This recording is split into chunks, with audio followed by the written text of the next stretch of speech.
Samsung just launched the Galaxy S24 FE. When Samsung first launched an FE phone, the F and the E stood for Fan Edition.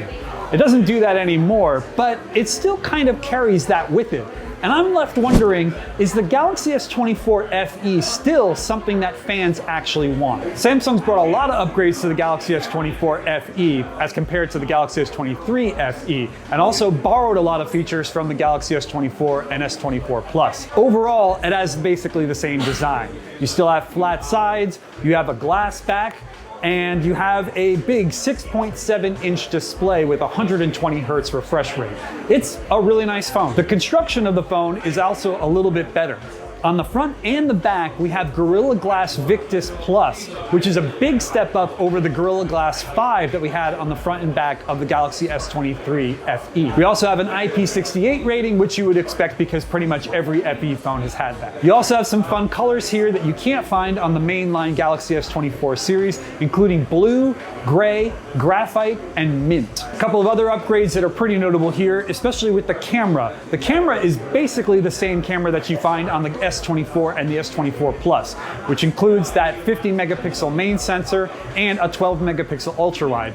The telephoto is not quite the same though. It has an 8 megapixel sensor instead of the 10 megapixels that you find in the Galaxy S24 and S24 Plus. You still do get 3x optical zoom though, which is a really nice feature, even though you're getting it on a less powerful sensor. There's also a big battery inside here at 4,700 milliamp hours, but that is a little bit smaller than the Galaxy S24 Plus. So in other words, you're going to get probably a bit better battery life than you do on the S24, but probably not as good as you get on the S24 Plus. There's also been a slight upgrade in video recording this year. It now goes to 8K at 30 frames per second.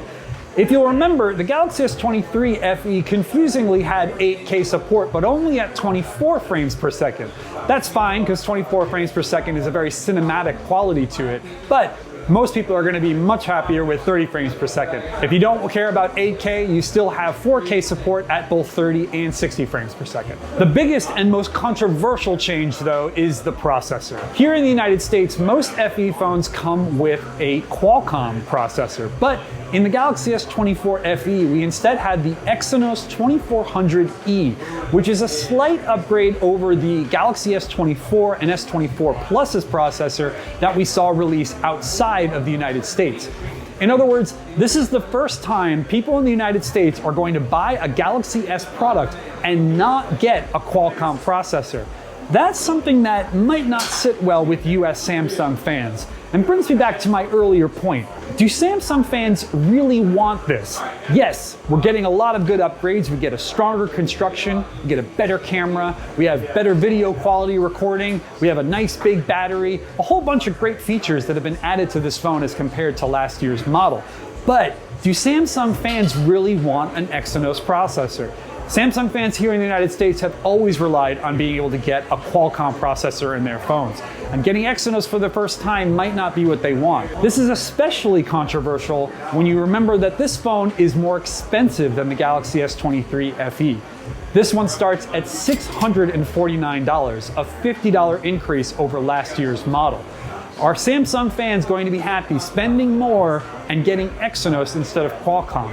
That remains to be seen, but people outside of the United States are probably going to love this because it has a lot of the features of the Galaxy S24 Plus in a much cheaper price. So they might be happy with upgrading, but here in the United States, this might be a harder sell. I'm really interested to see what Samsung fans here in the United States want.